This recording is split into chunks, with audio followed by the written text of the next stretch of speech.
Hey, Dodger Nation! Have you heard about yet another blockbuster trade rumor involving our team? Just when we thought this pitching rotation was set and ready for the 2025 season, the Dodgers might be making one more big move. But is this the right decision for the team? And there's more. An unusual moment in the last game caught everyone's attention. A local sports broadcaster ended up interfering with a play and stole the ball from Max Muncy. We're diving into all of it, so stay tuned and don't forget to subscribe to the channel. Now, let's get into it. Analyzing the possible Tony Gonsolin trade. Let's get straight to it. Tony Gonsolin might be packing his bags for New York. Yes, the Yankees have their eyes on the Dodgers pitcher, and this isn't just speculation. According to Newsweek, the Yankees are willing to part with some quality prospects to bring the Catman to the Bronx. One of the names mentioned is Everson Pereira, a young and talented outfielder. Now, the big question is this a good deal for the Dodgers? Let's analyze it objectively. When healthy, Gonsolin is a quality pitcher. In 2022, he had a 2.14 ERA and was one of the most reliable arms in the rotation. But since then, he's dealt with injuries and hasn't been able to replicate that performance. Currently, he's on the injured list, and when he returns, he'll have a hard time finding a spot in the starting rotation, which already includes Yoshinobu Yamamoto, Tyler Glasnow, Walker Buehler, Bobby Miller, and a recovered Dustin May. From the Yankees' perspective, this trade makes sense. They are desperate for pitching help, especially after Garrett Cole's injury. But for the Dodgers, is it worth giving up a reliable pitcher for a prospect? Potential risks of the trade. One thing to consider, do we really want to strengthen a potential World Series rival? Imagine this, come 2026, the Dodgers face the Yankees in the finals, and Gonsolin is on the other side, shutting down our lineup. Do we want to take that risk? Another factor is the uncertainty surrounding Everson Pereira.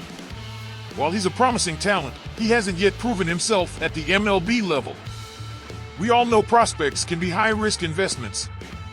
Could the Dodgers aim for a more established player instead? My take, this trade only makes sense if the return package is more enticing.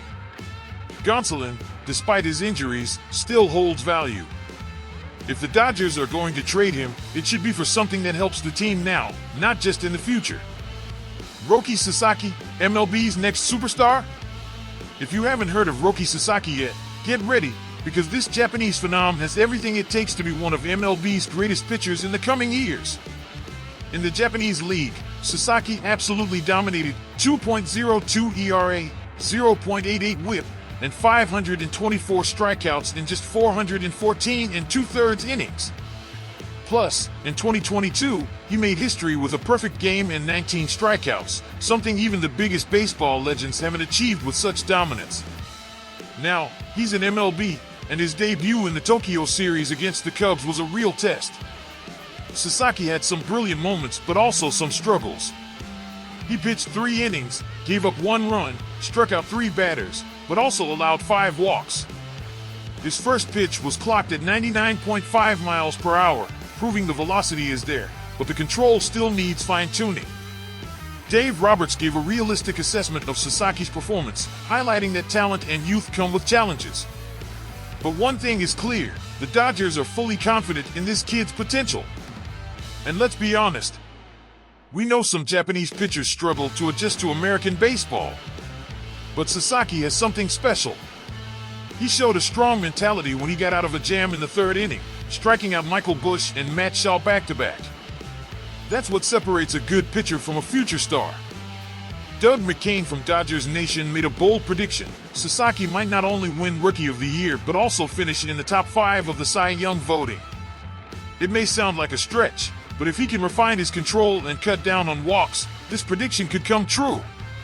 Nolan Arenado to the Dodgers? Now, let's dive into the other big topic, Nolan Arenado to the Dodgers.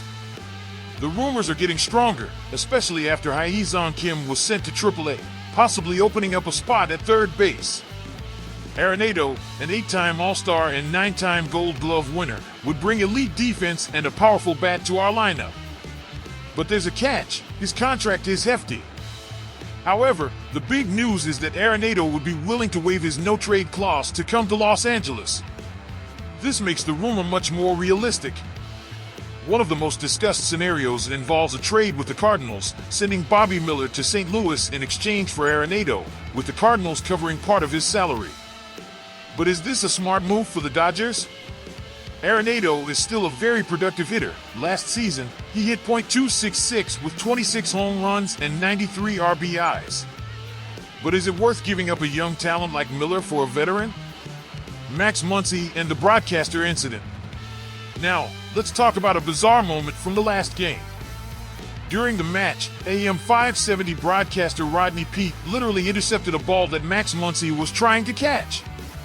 Yes, that actually happened. And the funniest part? Muncy gave him that classic, "Did you seriously just do that?" look. For those who remember, this was reminiscent of the infamous Steve Bartman incident during the Cubs' 2003 playoff run. Of course, this situation was much lighter and had no impact on the game, but it raises a question. Should baseball reconsider its fan interference rules? Currently, if a player reaches into the stands to make a play, it's fair game for fans to go for the ball. But what if interference costs a team a crucial out? Do you think the rules should be adjusted? Your opinion matters. Now, I want to hear from you. What do you think about this potential Tony Gonsolin trade?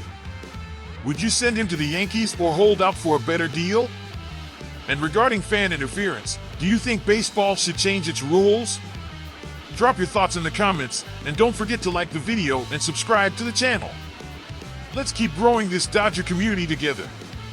Thanks for watching, and I'll see you next time. Let's go, Dodgers!